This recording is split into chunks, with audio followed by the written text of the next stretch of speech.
మన తెలంగాణ అండ్ ఆంధ్రప్రదేశ్ నుంచి రెండు తెలుగు రాష్ట్రాల నుంచి కూడా లాస్ట్ అకాడమిక్ ఇయర్లో మనం చూసుకున్నట్లయితే చాలామంది ఈ బీటెక్లో జాయిన్ అయ్యారు.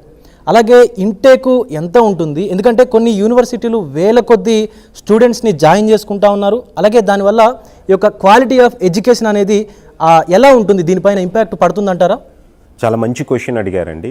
ఎందుకంటే ఇప్పుడు మనకు కంప్యూటర్ సైన్స్ ఇంజనీరింగ్కు ఎప్పుడైతే క్రేజ్ అనేది బిల్డ్ అయిందో చాలామంది స్టూడెంట్స్ ఏంటంటే కోర్ బ్రాంచెస్కి అనేది వెళ్ళడం తగ్గింది. సో దానివల్ల ఏమైపోయిందంటే ఇక్కడ మనకు లిమిటెడ్ సీట్స్ ఉండడం వల్ల, అంటే ఆంధ్రప్రదేశ్ అండ్ తెలంగాణ రీజియన్లో ఉన్న ఇంజనీరింగ్ కాలేజెస్లో సీట్స్ అనేది జేఎన్టీయూ అఫిలియేషన్ కింద ఉంటాయి కాబట్టి కొంత ఇంటేక్ పరంగా రిస్ట్రిక్షన్స్ అనేది ఉంటాయన్నమాట.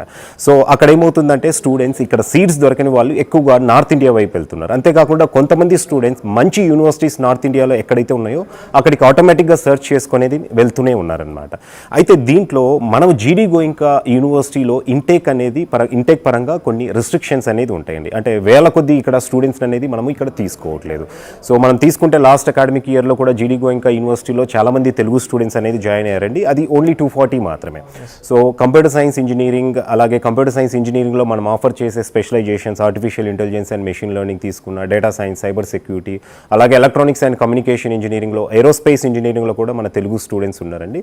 సో ఓవరాల్గా ఇక్కడ ఇంటేక్ అనేది ఒక అప్రాక్సిమేట్గా 540 కంప్యూటర్ సైన్స్ ఇంజనీరింగ్ ఉంటే, అలాగే ఏరోస్పేస్, మెకానికల్, సివిల్ ఇలా అన్ని కోర్సెస్ అనేది కలిపి మన దగ్గర అప్రాక్సిమేట్గా ఒక 840 మాత్రమే ఇంటేక్ అనేది ఉంటుందన్నమాట.